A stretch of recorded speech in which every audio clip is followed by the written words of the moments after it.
Good afternoon, everyone. My name is Heather Metcalf, and I am Chief Research Officer at AWIS and PI for the ARC Network. And I would like to extend a thank you to all of you for registering for this ARC Network webinar. Before we begin, I want to share a few housekeeping items. So first, you should all know that the webinar is being recorded and it'll be made available to everyone who registered after the event is done. We'll be uploading the recording into the ARC Network online community platform as well. As a short introduction to our web platform for this webinar, which is Zoom, I wanted to point out a couple of useful features for the app, since I know not everyone uses Zoom every day like we do at AWIS. So first, if you hover your mouse over the bottom of the Zoom window, you'll see a couple of different menu options. In the bottom left side of the screen, you can adjust your microphone and video settings, including muting, unmuting, and turning your video on and off. In the bottom middle of the screen, there are menu options for question and answer, chat, raising your hand, and more. We've placed everyone on mute and ask that if you have any questions about Zoom or you experience any technical difficulties, that you please use the chat function, and Aspen, Liz, and I'll help you out. If you have any questions for any of our presenters today, please use the question and answer function. We will address all questions directed to the presenters at the conclusion of the presentation today. Second, I wanted to share a bit about the ARC network as we get started on this webinar on identity-based harassment and a report from the workshop that we hosted in July 2019. As the outline to the webinar, like I said, first I'll introduce the ARC network, then we'll talk about the rationale for and structure of the workshop. Joan will be covering that for us.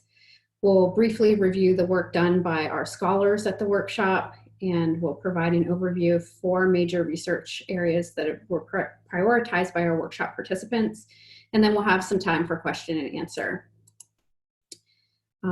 We have a number of great presenters today. As I mentioned, Joan Herbers, who is the chair of our ARC Research Advisory Board, will be providing some background context on the Emerging Research Workshop, and we'll be introducing each of our panelists. We have Kevin Swartout, Ximena Cid, Danielle Dickens, and Alexandra Tracy-Ramirez, and Joan will shortly here be giving you a little bit more background on each of these great presenters that we have today. First, a little bit about the ARC network. The goal of the ARC network is to create and cultivate broad community that bridges the gap between researchers and practitioners. As a STEM equity brain trust, the ARC network works to promote systemic change by collecting previous work and producing new perspectives, methods, and interventions. The ARC network is funded by the National Science Foundation's Advance program, and the Association for Women in Science serves as the backbone organization. To learn more about the ARC network, we encourage you to visit equityinstem.org, where you can join the community if you haven't already. The ARC network rests on 3 different pillars as we do this work. We aim to do the work through an intersectional, intentional, and inclusive lens. In addition, one of the key segments that we do through this ARC network is, as part of the curation work, is our emerging research workshops. I'm going to pass it over to Joan, who can tell you a little bit more about the emerging research workshop. Thanks, Heather. Hello to everybody, and thank you for joining us today. So an important component of the ARC network is to identify themes for which we need more scholarly research. The Research Advisory Board, which I chair, is charged with identifying a theme every year around which to build a workshop. Our inaugural Emerging Themes workshop focused on identity-based harassment. We had a stellar planning committee that planned the 2-day workshop with the goal of lining out major areas for which additional research is needed. Our workshop participants first agreed upon a common definition of identity-based harassment, which is shown on the next slide. Identity-based harassment includes any denigrating behavior that targets individuals with respect to their race, ethnicity, gender, sexuality, disability, socioeconomic status, or other social demographic categories. It can cause harm to the individual as well as to others around them. Such behavior can range from verbal slights all the way through to assault and physical violence. It not only undermines the individual and is especially harmful to those with multiple marginalized identity, but it shapes the academic workplace culture, affecting productivity, sense of belonging, employee retention, and so on. Next slide, please. Our workshop participants represented a range of identities themselves, as well as career stages, institution type, and disciplines. Over 2 days, they developed a shared understanding of the task, described the current state of our knowledge, and had a special focus on intersectionality and academic women in STEM. They then did the hard work of determining gaps in our understanding and prioritized emerging areas for future work. Thereafter, we developed a white paper and disseminated it broadly across the community. Feedback from the community was incorporated, and we published the white paper last month. It is available on equityandstem.org, and we encourage you all to take a look at it. That white paper identifies numerous areas for future research and lines out our 4 priorities. We urge you to read the entire report, which can be found on the website below. And please note, we're only able to talk about 4 priority areas today, but there's a laundry list of additional research questions that we hope will interest you. So 4 workshop participants will now describe the emerging workshop themes that were prioritized. Let me first introduce Dr. Kevin Swartout. Dr. Swartout is an associate professor of psychology at Georgia State University, where he runs the lab for violence against women prevention. His research seeks to understand social influences on aggressive behavior, large-scale patterns of sexual violence, and victimization. He will tell you about the first research priority, which is to put gas on the fire. I'll turn it over to you, Dr. Swartout. Thank you, Joan, and thank you, Heather, for helping to put this webinar together on this very important topic. It's an honor to speak on behalf of the group of scholars and activists and other stakeholders who contributed to this working group. We were a lively bunch, and it was a really enjoyable discussion. And the phrase "putting gas on the fire" might not be entirely self-explanatory. What we meant by that as a group was to really kind of double down or put additional resources on innovative ideas or things that are the most promising in this space of reducing gender-based harassment. And for those reasons, we really discussed our desire to support promising prevention and intervention programming to reduce harassment, but also to not forget about the importance of supporting survivors and having survivors be at the center of all of our discussions, and putting resources forward for response and intervention, and again, supporting those people who are affected by harassment and violence. Because of course, at the end of the day, that is what we're trying to reduce, and those are the people that we are trying to help. So generally speaking, our group really discussed the true impact of primary prevention research, the literature around the fact that people who have been touched by violence and harassment actually are not negatively impacted by research on violence and harassment, and in fact, in many cases, they appreciate that researchers and different organizations are engaged in trying to address gender-based harassment. So there's often positive outcomes, and just the general need as a group of, again, scientists and practitioners to really divert resources away from programs that historically haven't been showed to be very effective, and really focus more on those innovative and promising approaches that haven't gotten as much attention over the last few decades.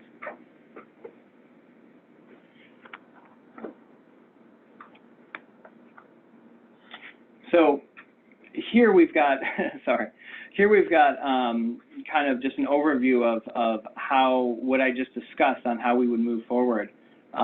We've got, we need a contextual understanding of harassment to understand what the risk and protective factors are for harassment if we hope to prevent it, but also, again, trying to focus in on the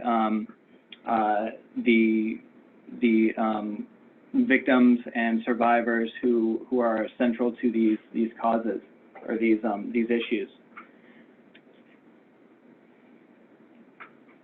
Thank you.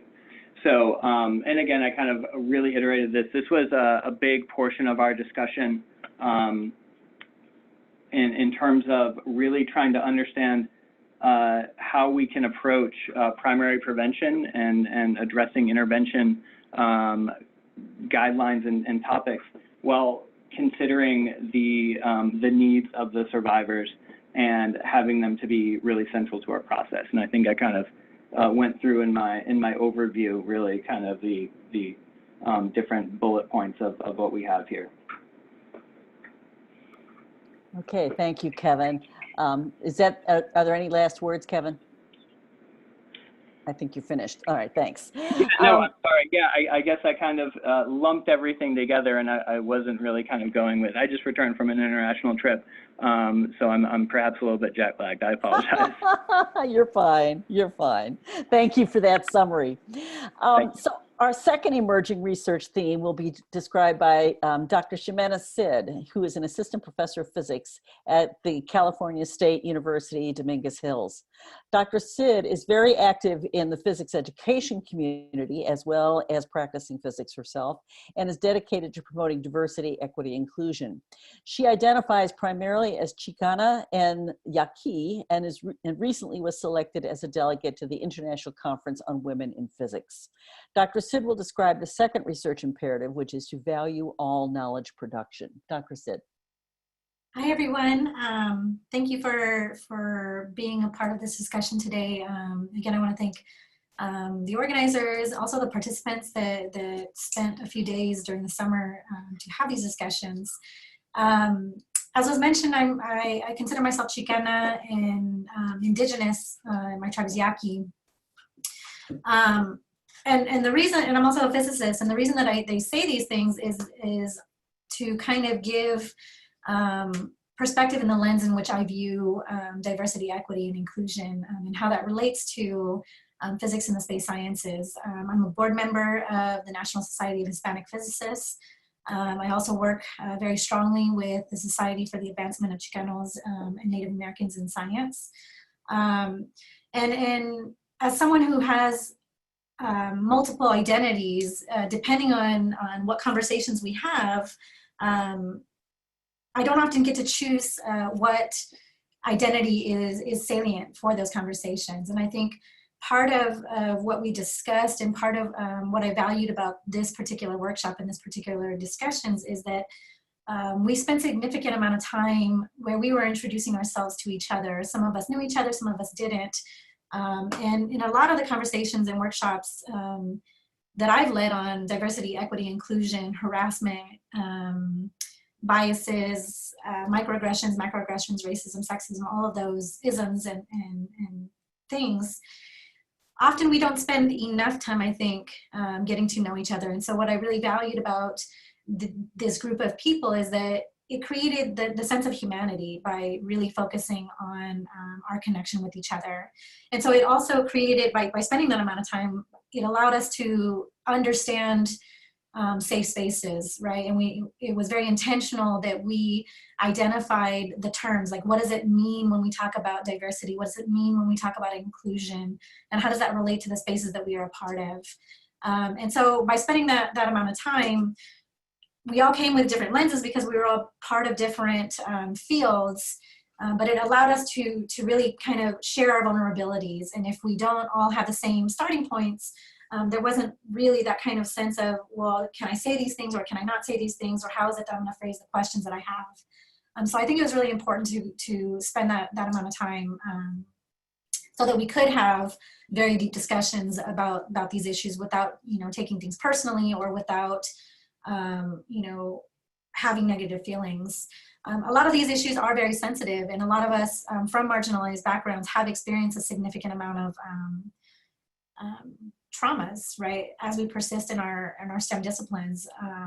We don't sometimes in the natural sciences, within physics, space sciences, have colleagues that are like us. For instance, I think in some current research that we're working on, we know about 10 indigenous physicists or space sciences in the country. And so the likelihood of having colleagues within our fields is sometimes very low. So the idea of valuing all knowledge in production, part of what we discussed about this, and part of what was also very powerful, is that many of us were coming from different subfields.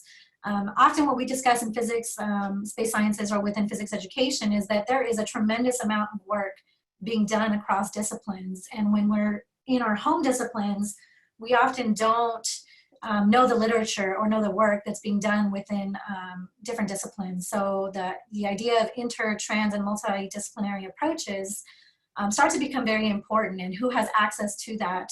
So those of us that do this work, often we spend time outside of our disciplines in journals understanding what is being done in psychology, what is being done in sociology, as well as, sometimes even anthropology, social cultural anthropology.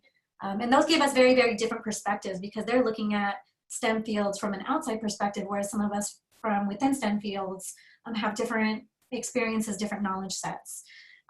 So when we talked about valuing all knowledge production, part of that was thinking about how is it that we can get our own disciplines to value work that's being done outside of our field. So if we go to the next slide,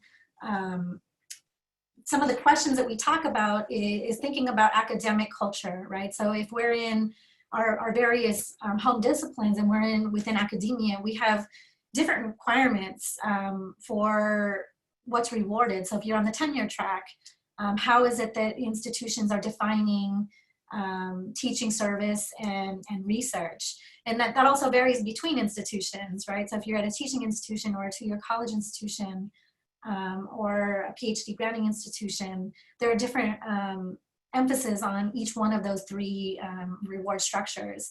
We also think a lot sometimes about funding, right? So for my field in NSF, NSF specifically focuses on innovative research. And so when we think about reproducing older studies or assessing how generalizable are our findings for best practices or inclusion, part of what is restricting for us is the funding agencies or the reward structures between our institutions.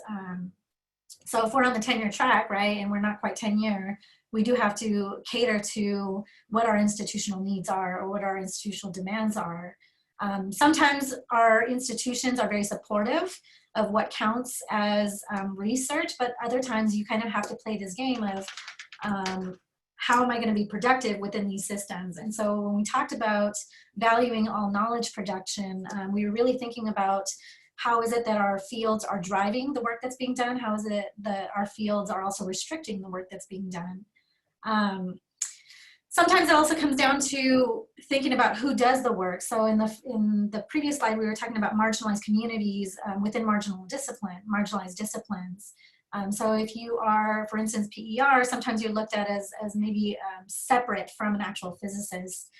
So we have to then reprove what are our qualifications. And so how does that then impact and come back to this idea of identity-based harassment? Because in some cases, it's not necessarily like personal identity, but field identity. And so all of these things start to influence each other.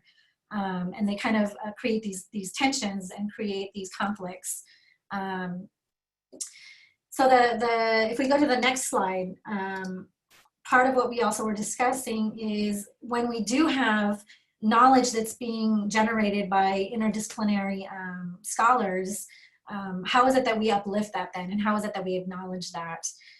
So a lot of the conversations within the physics communities, national societies, national conferences, we really are trying to think about how is it that we can push back a little bit to create more broad understanding. So this is thinking about funding agencies. How is it that we can fund studies that are reassessing, best practices? Often we have a study that was done in the 70s, 80s, 90s, and we continue to cite these without acknowledging that a lot of change has happened since those times. So part of, when we think about the validating all knowledge, it's not just across disciplines, but also thinking about who gets to decide what that knowledge is, who gets to decide what the value of that knowledge is. When we think about science, how do we define science, and how is it that we are being inclusive in those discussions? So I thought that at least participating in these conversations, by connecting with scholars in different subfields, we were able to share our resources.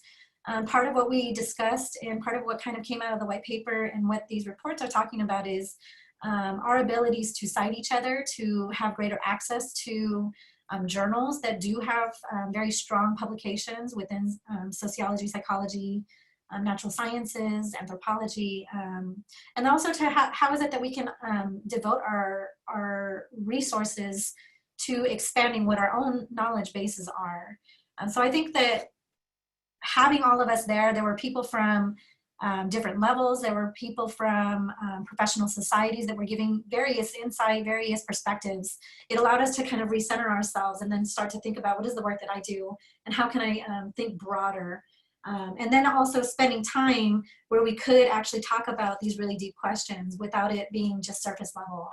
That we have the ability to connect with each other and share our knowledge, but then to really think deeply about the challenges within our fields and how is it that we can take this knowledge back and reassess the ways that we are approaching our own research, our own teaching, our own service. So I really appreciated being a part of this conversation. I thought it was very different than some of the other conversations that I've been a part of because we had that amount of time dedicated to getting to know each other and bringing in Thanks very much, Ximena. That was a wonderful description of the complexity of the issues that we tried to tackle over 2 days. Mm-hmm. So our third priority value will be presented by Dr. Danielle Dickens. Dr. Dickens is an assistant professor of psychology at Spelman College, where she uses an interdisciplinary approach to understand the social construction and intersection of identities, and especially how they affect health behaviors, academic performance, and psychological well-being. She will spotlight our third priority. She will present our third priority, spotlight research on STEM women of color in minority-serving institutions. Dr. Dickens. Yes, thank you once again for putting on this webinar, and thank you for all of you all who have decided to join us today. And I echo the sentiments so far of the other presenters in terms of just how much I thoroughly enjoyed attending the workshop. And for me, it was one of the few conferences, workshops that I attended that had a social justice focus, that we went in and that not only that we were discussing about these issues, but trying to figure out different strategies in order to combat these types of intersectionality-based harassments that were happening at the different institutions that included a mixture of both faculty, staff, and practitioners. So I really enjoyed that aspect of it as well. So I wanted to talk about or spotlight the unique experiences that are happening at institutions, particularly minority-serving institutions. And so oftentimes when thinking about knowledge production, there may be this assumption or focus on research-intensive, predominantly white institutions. And so when we mean by minority-serving institutions, so that includes a range of institutions such as Hispanic-serving institutions, historically Black colleges and universities, women's institutions, males institutions, and tribal colleges and institutions as well. And these institutions are very unique, and each of them have their own set of values and traditions and cultures that make them unique in and of itself. And so for me, being a part of the workshop and others there understood the importance of focusing on the unique experiences, particularly of women of color, staff, students, and faculty members that are at these different types of minority serving institutions. Because once again, a lot of the research that we know out there about different types of identity-based harassment, particularly within STEM, comes from the literature, particularly focuses on these individuals at research-intensive universities. But thinking about most of the, or many of the minority serving institutions, though some of them are larger institutions, and many of them are can be small colleges. And so thinking about at a small college institution, how this type of identity-based harassment may look and how it would impact different faculty, staff, or students.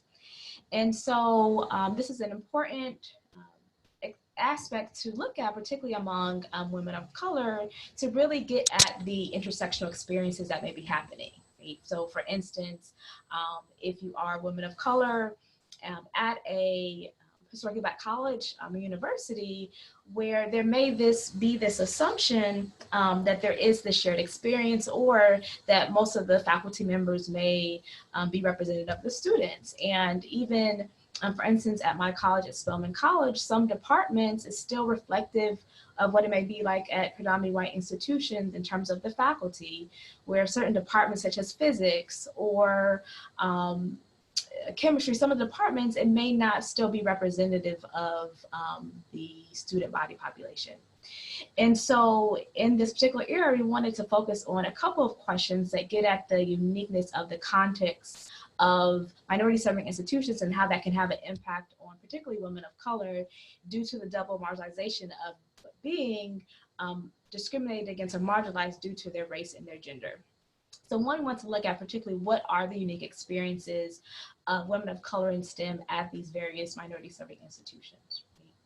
And particularly thinking about what are some of the maybe shared experiences that they may have, and what are some of the unique experiences relative to women of color at, for instance, predominantly white institutions. And then also thinking about the importance of focusing on and think about what do we consider to be the science fields? Because oftentimes a lot of the research may focus on particular types of what we may call the natural sciences or hard sciences, but being more expansive to explore what are some of these unique experiences, particularly among women of color in STEM, in, for instance, psychology or sociology or political science, some of the social sciences as well. So that was a topic that came up for us. And then also, in terms of thinking about most of these institutions, of course, no institution is perfect, but they do have an established record of providing inclusion and support for their students, faculty, and staff. And so thinking about focusing in on what are some of the unique cultural contexts or experiences that or policies that these institutions provide. To see that particularly, how do they create a space or a sense of belonging for the faculty and the students, and to particularly doing a mixed methods approach of doing both qualitative and quantitative approaches to explore some of the unique policies and practices that may be taking place at these minority serving institutions. And so, another thing that I think was important that came up is to highlight the research that's already happening at these type of institutions. I think oftentimes there is that assumption that research is only taking place at these big research intensive universities, but at a lot of groundbreaking research on social justice and STEM and the intersectional experiences of individuals in STEM is happening at minority serving institutions. So I think it's important that we also focus in on and highlight some of the research that is being conducted at these types of institutions. And also, so some of those, I mentioned it, but additional recommendations, once again, to think about STEM more broadly, and also to look at some of the differences among disciplines, particularly, as was mentioned before, just a few numbers of women of color in certain fields, especially when we think about physics. There's still fewer women of color. We think about graduate students, even women of color that reach the faculty level. So really focusing on what's happening in these certain disciplines while there's very few women of color, particularly at the faculty level. And then once again, to make sure that the research is more broadly to include an intersectional approach, thinking once again and focusing on the type of institution as well. Thanks very much for that comprehensive review, Danielle. So our fourth and final priority area will be presented by Ms. Alexandra Tracy-Ramirez. Ms. Tracy-Ramirez is an attorney working in Arizona who has extensive experience in higher education law. Her practice focuses on defamation, invasion of privacy, and Title IX litigation. She will present our final priority, which is to shift the focus from institutional liability to harm mitigation. Go ahead, Alexandra. Thank you. Just as a technical, can you hear me okay? Great. Thank you so much. And of course, thank you everybody for participating in the workshop. I had such a great time getting to meet everyone. And it was one of those rare events where we had a really fabulous time, but also were extremely productive, not just in the meeting, but moving forward. So thank you to the organizers and all of you on the ARC network for helping keep the momentum going for those of us who participated, and not letting us just get swept back up into our busy lives and never really come back to all of these things. As Joan had mentioned, I'm sort of a unique in the room person at the workshop because I'm an attorney. I'm not in academia. I used to be an investigator at 2 different universities, one in Arizona and one in Colorado, where my job was to investigate on behalf of the institution reports of harassment or discrimination. And for the past 5 years, I have been suing universities and schools who've been not doing the right thing, which is much more rewarding for me and for my clients, I think. But it's given me some perspectives on how these conversations happen. We know that we're always going to be dealing with laws and policies that govern the way that institutions respond to reports of harassment and discrimination, and maybe approach how they prevent concerns. And if our group's conversation could be summarized as a directive, I think it would be, don't aim for the floor, aim for something higher. When we talk about compliance, we're unfortunately, a lot of institutions, their conversations are happening with their high-level administrators and attorneys, and it's focused on risk reduction to the institution. What kinds of things do we have to do so that we don't get sued, so that we don't get in trouble? And what we would like to do from our group is help institutions, encourage them to aim for something higher, to aim to reduce the harm that these processes cause, because nobody's happy with them. So for those of you who have been following the Department of Education's kind of trajectory on modifying Title IX, which is one of the key anti-discrimination laws affecting universities and education programs.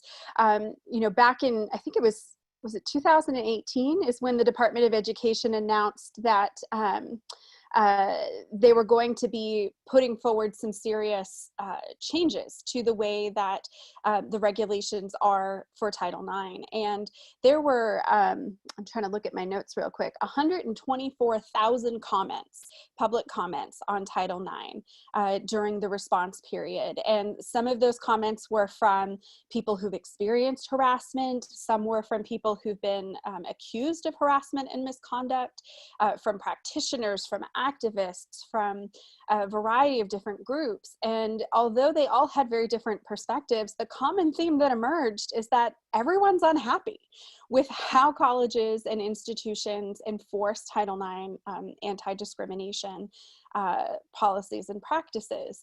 Nobody thinks that they're fair.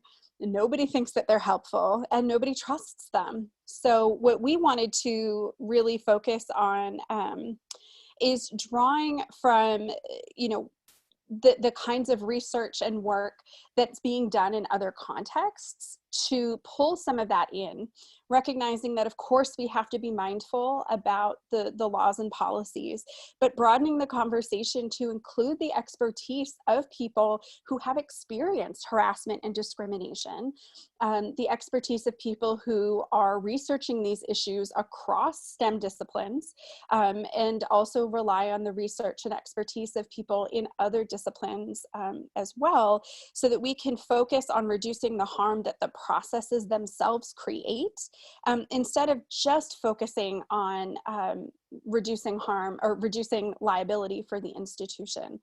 Because an unfortunate reality that was echoed by a number of participants in the workshop, as well as a majority of my clients, is that when an institution mishandles a report of harassment or discrimination, that feels often like it is a greater violation and a greater trauma than the experience that led a person to report the harassment or discrimination in the first place. And that is really unfortunate. And it's our hope that we can encourage some better conversations to have legal counsel or the administrators who are doing this work broaden where they're getting their information from and listen to a wider range of voices. It's not that these voices are not loud, and it's not that they're not talking. It's that certain folks aren't listening, and we'd really like them to.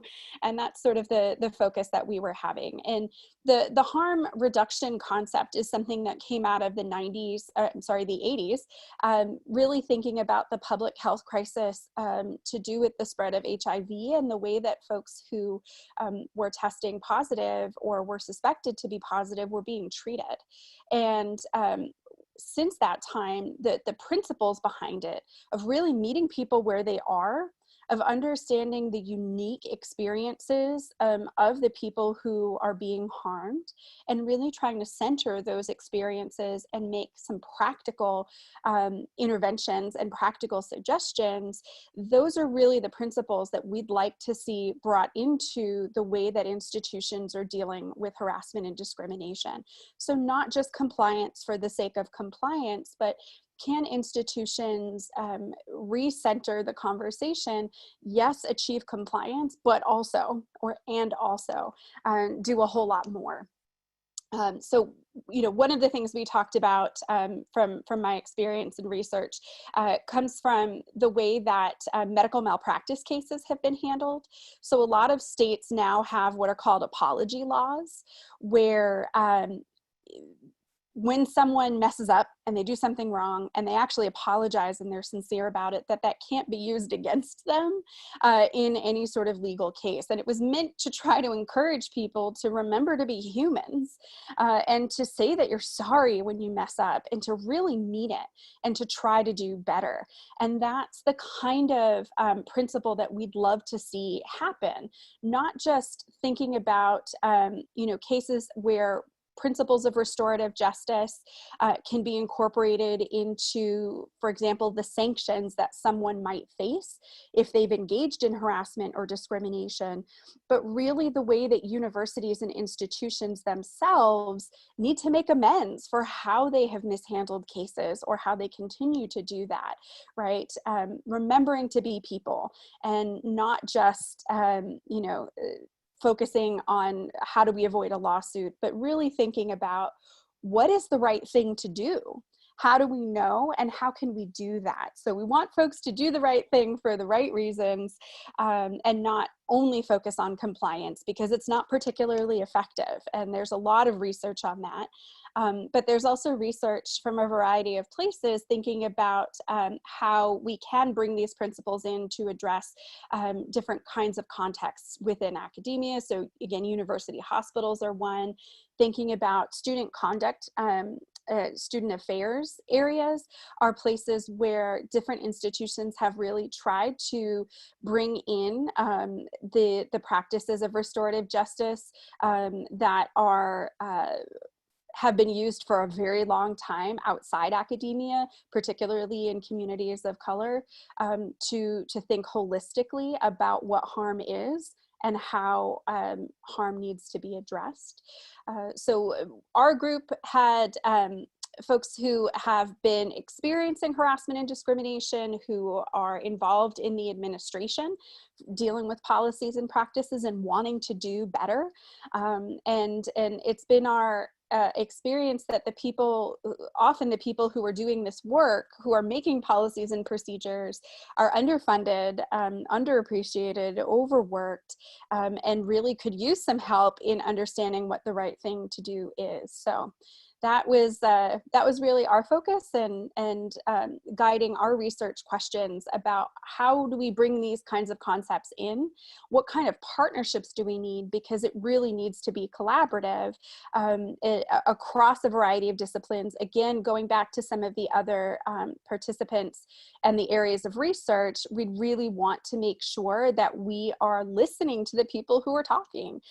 This isn't a new concept that we came up with in our 2-day workshop, but really just trying to think about how all of the amazing work that folks are doing across different disciplines might be used in some new ways to help make the way that institutions handle these issues a little less compliance-based and a little bit more human. Thank you, Alex. That was a really great recap. I was part of your group, and I just myself was so jazzed to think about this new way of treating issues of identity-based harassment. So thank you for that. Thank you to all our presenters for presenting the results of complex issues in a digestible form. We'd now like to encourage our audience to ask questions, make comments. If you want to direct them to a particular panelist, that's fine. Or if you just want to have an open-ended question for the group to chew on, that's fine as well. And Heather Metcalf is going to moderate and facilitate the Q&A session. So thanks again for joining us. Thanks, everyone. It looks like we already have a couple of questions in through our chat boxes. So one of our participants extends a thank you to all presenters and has a couple of questions. She says, as a minority scholar who experienced extreme sexual harassment during her research fieldwork, she'd like to ask a question regarding the inclusivity of aid for victims. That is, as a victim when seeking help, she was constantly told, sorry, we only service geologists. Sorry, we only help undergraduates. Sorry, you aren't eligible because the harassment occurred off campus, etc. She's curious how already marginalized students can find the support they need given the fixed parameters of organizations that exist to help victims and the limitations they have. Also, the ways in which this impasse creates a situation where you must make waves or feel like you're being the problem student when you're a minority scholar who's already excluded from access and funds, when you have to advocate for yourself as a victim of harassment.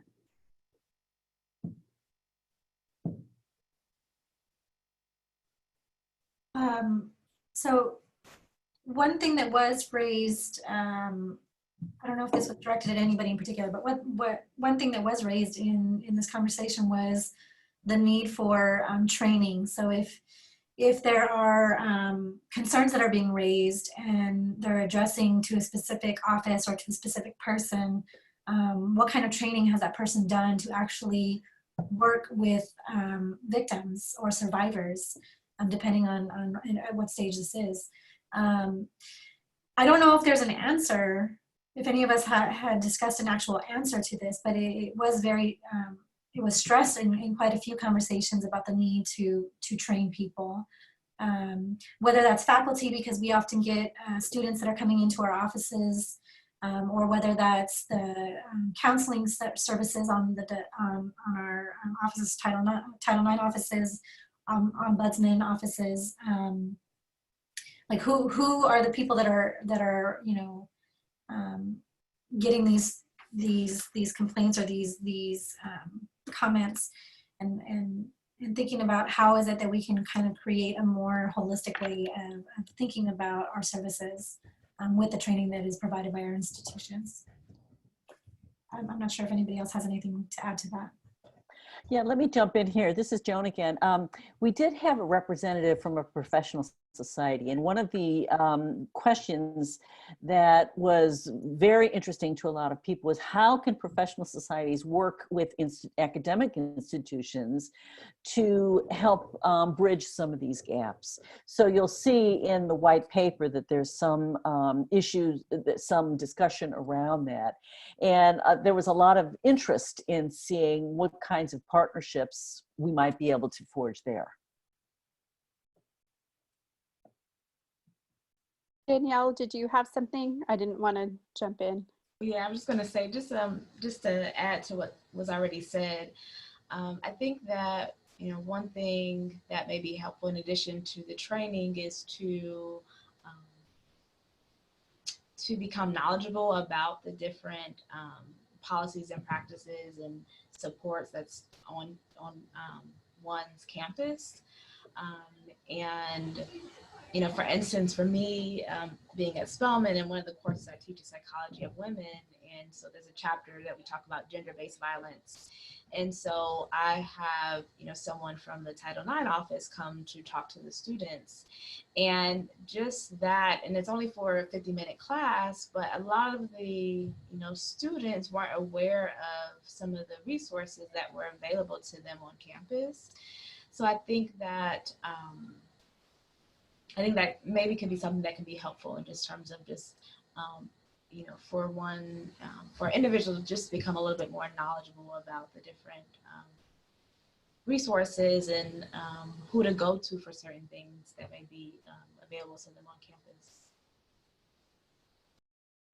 And if we still have a moment, I just want to validate for the person who's asking the question that I think that you're right, that the burdens fall very disproportionately on the people who have been the victims and the targets of harassment and discrimination, to be their own advocates, to be the ones who have to run around and try to find which office in which circumstance will serve me and my needs and what I need. And that is incredibly unfortunate and incredibly common.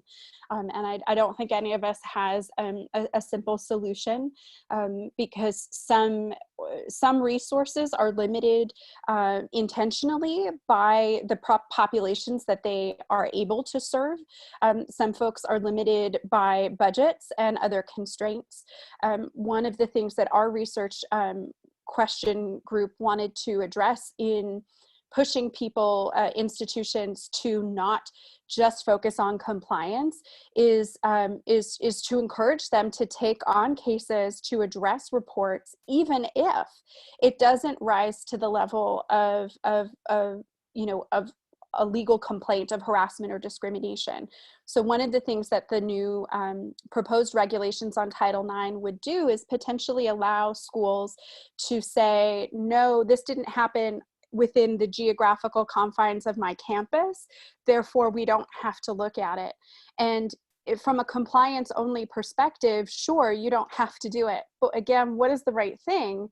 The right thing is you have a student or a faculty member or a staff member who's being affected, and we want to help. We should be able to help. And so really trying to get folks to be involved and take on matters that maybe they don't have the legal requirement to do, but it's the right thing to do. And that's what we want to see more of. So I'm very sorry that this has been a situation that our questioner has experienced. And I think it's such a touchstone of all of the different kinds of conversations that our group had, is how do we encourage schools to work within the limitations that they have, but also to be really mindful of how they can do more good and less harm. Thanks, everyone. Kevin, did you want to add anything to this question?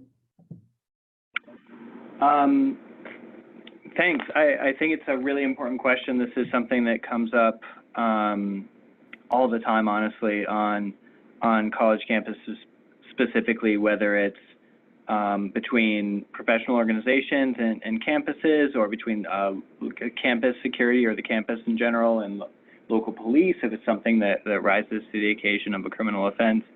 I would just kind of echo what the other panelists said, and I'm hopeful that organizations and campuses and law enforcement, if it's applicable, will continue to kind of break down these artificial boundaries and start working together better to make sure that, yes, sometimes there are certain entities, and depending on if something calls for response for the survivor, some kind of a investigation process in terms of the offense or whatever it might be, that instead of just kind of simply saying, you know, not our problem, you know, go talk to someone else, that there will be kind of a liaison process to help the person who's brave enough to come forward to find the appropriate avenue to get the resources they need, or to facilitate the investigation that needs to take place. Thank you, everyone, for your thoughtful responses. We have another question that's directed at Alex. In addition to working on harm reduction approaches, it would be extremely helpful to bring this to law firms who provide legal counsel to scientific societies. There have been several examples of situations that have been made worse as a result of legal advice aimed at protecting the society. Was there any discussion of this at the workshop? Sorry, my mute button was stuck. We addressed the idea of sometimes lawyers give really bad advice. And it's something that we've heard over and over again as folks who participated in the workshop, and something I can speak to from what my clients have told me is that they have repeatedly been told, well, this is what our lawyers told us to do, or this is what general counsel said. This is what we are allowed to do. Here's what we're not allowed to do. And unfortunately, a lot of lawyers are generalists, and lawyers who are giving advice to professional societies may not be informed by the most relevant and most recent research coming from organizations like this, coming from the work that folks like the ARC Network are doing, that really should be informing not just what does this particular law say, but again, what is a best practice?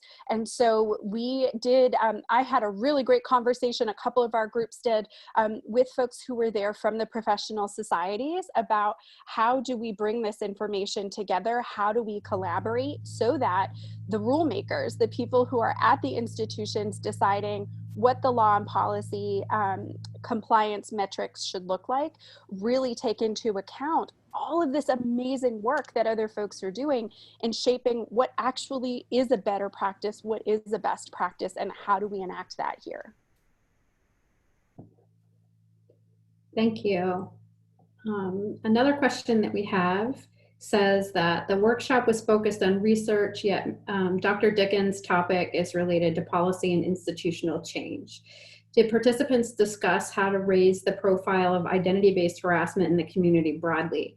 I ask as a physicist, noting that the American Institute of Physics team-up report recommended that professional societies establish a coalition similar to the Societies Consortium on Sexual Harassment in STEM to address identity-based harassment beyond sexual harassment.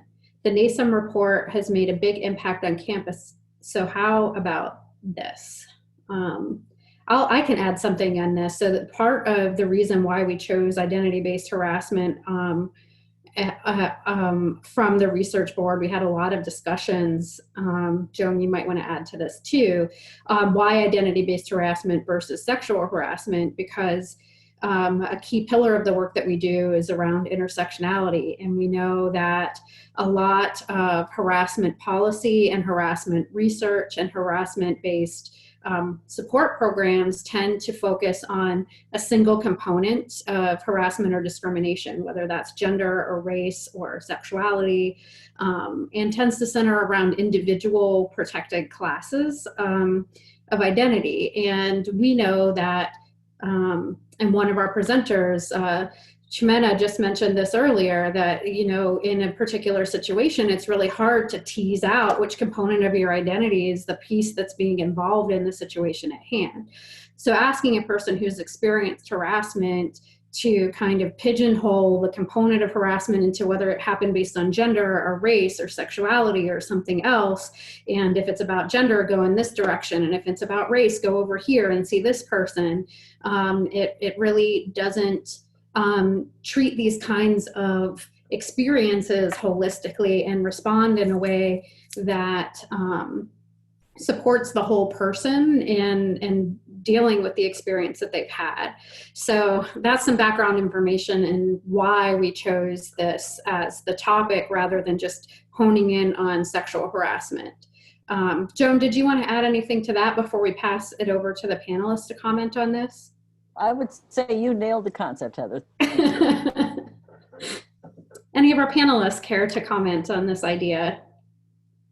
Yeah, so I want to, first of all, thank the person that raised the American Institute of Physics team-up report. they did a phenomenal job with that report. But speaking on behalf of some of our physics societies, this question has been coming up a lot on what are the roles of professional societies when there are issues or circumstances of any kind of harassment. And in particular, when we have national conferences, what are the levels of protection that the society is responsible for? So within American Association of Physics Teachers, we've had members that have been harassed off conference grounds or outside of the convention centers. We've had members that are detained, depending on which states that we're a part of, what kind of stereotypes are being raised. And so we've been having a lot of discussions within various committees within our professional societies on trying to understand how is it that we can better address the responsibilities of professional societies for the membership when we are in these national spaces, because we don't necessarily have the same types of protections that we see within our home campuses. So within the American Association of Physics Teachers, we've also had joint conferences between the National Society of Hispanic Physicists or the National Society of Black Physicists, where we are raising issues about ethnic and racial identities as they relate to physics, and how is it that we can use the professional societies to leverage protection within the physics community. We've also had discussions for the Society for the Advancement of Chicanos and Native Americans in Science along the same lines. How is it that when we host national conferences that also end up having discriminatory laws, how is it that we address and protect our membership in those environments? So when we do have national conferences, often they're booked a year, year and a half, 2 years in advance, and then a law will pass. For instance, in Texas, there was the racial profiling law that was passed after the national conference was decided to be held there. And it was against, this idea of immigrants, right? So how is it that then we think about the responsibilities of national societies? I think the good thing about having these national reports and dedication to thinking about various communities that then go out to all physics departments is very powerful. Often we think about what drives the work that's being done in physics society. We have these conversations in national conferences. And so we've also had conversations where we're thinking about the roles that funding agencies have or journal editors have in pushing research and funded research where we really specifically are addressing discriminatory behaviors or harassment issues, and how is that then thought about within our home discipline. So if we're thinking about identity-based harassment that we're publishing outside of our national journals, how does it then that get fed back into our home societies? And so different editors are also now starting to target specific topics. And within our national societies, we're talking with program officers for funding agencies as well. So I really appreciate that question being raised and the reports that are being generated, because it does have a very strong influence on at least the physics community. Any other panelists care to respond to the question? Like just that one thing, I agree with everything that was said, and I think that there is a lot of ownership on these professional organizations to step up and do more. And more recently, I attended a conference, a psychological conference, this for Society for Social Issues in Psychology. And one of the things that they did at this conference was a couple of years ago, and it was in, I think it was Philadelphia. And so they had a section of the conference where they opened it up to the public. And so I think that was